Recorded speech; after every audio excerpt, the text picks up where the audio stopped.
morning, POWIIS, and a very happy Tuesday to you. Is everybody settled in?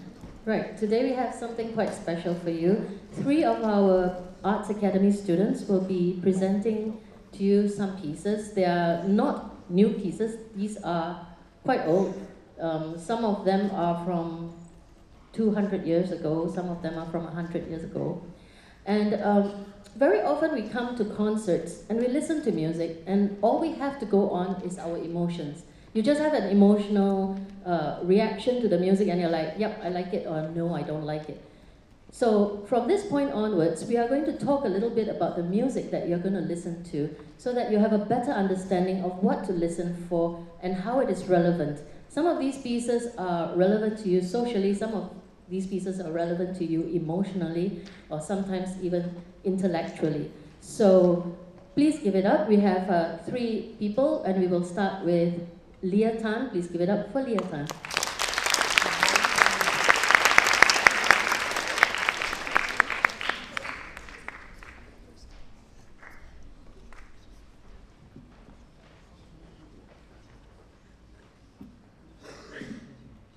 Good morning, POWIIS. My name is Leah Tan, and I'll be performing 2 contrasting pieces for you today. The first piece is the first movement on Sonatina in C, Opus 20 by Kuhlau. Frederick Kuhlau was a Danish composer from Mozart's classical era. In Mozart's time, composers strove to create pretty melodies that flow easily, with simple harmonies that accompany them. The Sonatina has 2 movements and is widely known in the classical repertoire. It has a melody that flows clearly from one section to another, contrasting to my second song, which I'll follow up on later. Considering that this movement is in sonata form, the player should consider the 2 themes and how they are developed as characters in a story, play, or opera. The first theme is decisive and energetic, with its use of chordal patterns, both as chord themselves and arpeggio patterns.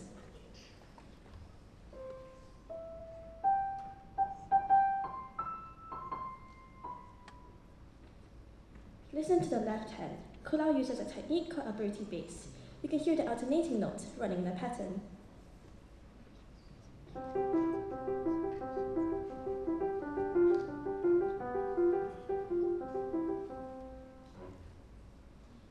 The second theme is delicate and restrained, to be played dolce or sweetly.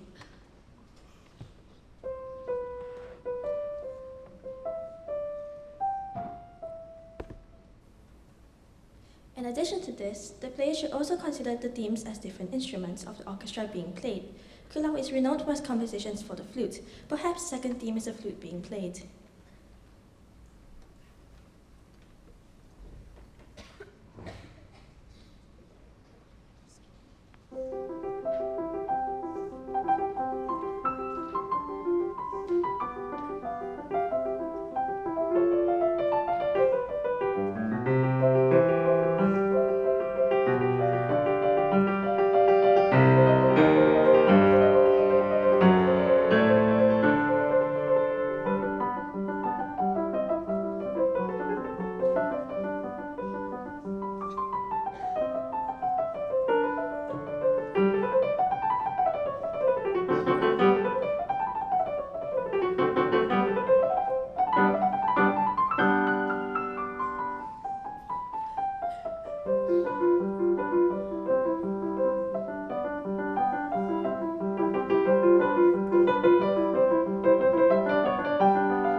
Birthdays is a collection of 7 short pieces for piano by Richard Rodney Bennett. Sir Richard Rodney Bennett was an English composer renowned for his film scores and his jazz performances as much as for his challenging concert works. He was based in New York City from 1979 until his death in 2012. It is based on a traditional English poem. Monday's child is fair-faced, Tuesday's child is full of grace, Wednesday's child is full of woe, Thursday's child has far to go. Friday's child is loving and giving, Saturday's child works hard for his living, and the child that is born on the Sabbath day is bony and blithe and good and gay. My second piece is based on the line about the child born on the Sabbath day. This piece is more modern than my previous piece and has a flurry of emotions, making the music seem jittery and not as smooth. You can hear the dynamics change and the feel of the piece at different parts very clearly, since the parts seem to contrast greatly. This piece does not thus return to the original motive, just like the first piece. However, it is played in a different style, larger and more forceful.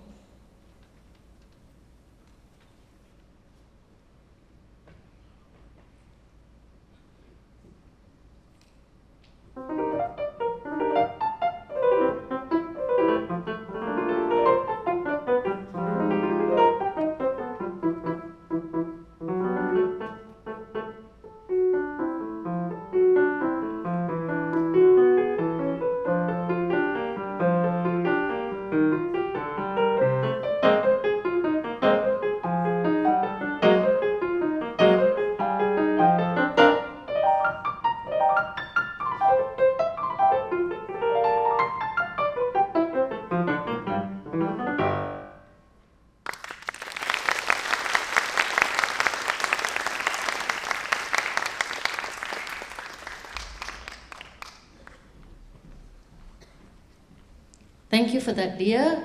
The next one I would like to introduce you to is Jet Lo Lim, who will be singing. Please give it up for Jet.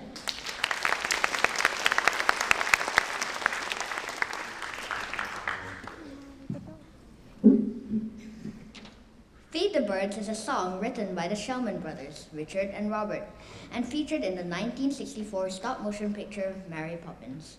The song speaks of an old beggar woman who sits on the steps of St. Paul's Cathedral, selling bags of breadcrumbs to passers-by for 2 pence a bag, so that they can feed the many birds that surround her. The scene is reminiscent of the real-life seed vendors of Trafalgar Square, who began selling beedserd to passers-by shortly after its public opening in 1944.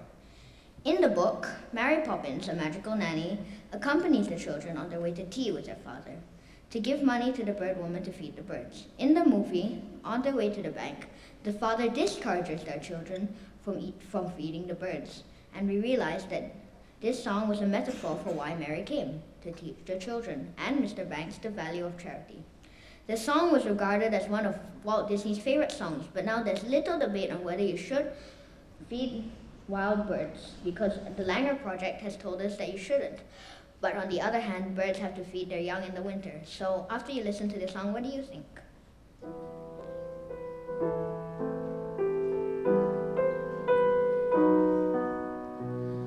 Early each day to the steps of St. Paul's, the little old bird woman comes. In her own special way, to the people she calls, come buy my bags full of crumbs.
The next one needs no introduction, is yours, Isaji. So please give it up for yours. Hey everyone. Well, I was supposed to keep the title a secret, but yeah, it's already up there. So anyways, it's one of the most familiar pieces in the world. You probably have heard it before. It was written by Edward Elgar, an English composer from the late Romantic period. He wrote this piece during the time he was romantically involved with a woman named Caroline Roberts. Caroline Roberts presented to him a poem called The Wind at Dawn during their engagement as a present. I would now like to invite Misty on stage to read the poem. The wind at dawn, and the wind went out to meet the sun at the dawn when the night was done. And he racked the clouds in lofty disdain as they flocked in his airy train.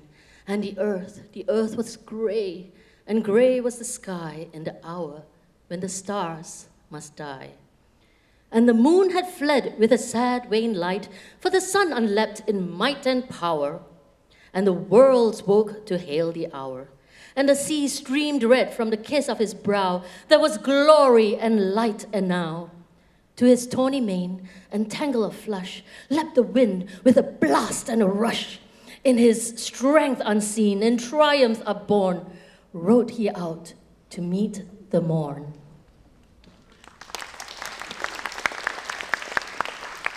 Honestly, I'm not really a big fan of poetry, but I would say that's pretty good. Anyways, now this poem inspired Elgar to create a piece. This piece was published in 1888 and was named in German, I'm sorry if I pronounce it pretty badly, it's Liebesgruß, or Love's Greeting. You probably never have heard of it, probably doesn't interest you. I agree with that. The people of that time seemed to agree as well, as sales were slow for this new piece, which is why the publishing company, Scott & Co., decided to rename this piece to French. This piece would later be premiered in the year 1889 by Maestro August Mans. Ladies and gentlemen, I present to you Salut d'amour.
Thank you very much. And thank you very much to Mr. Victor Kam, who came all the way just to accompany yours.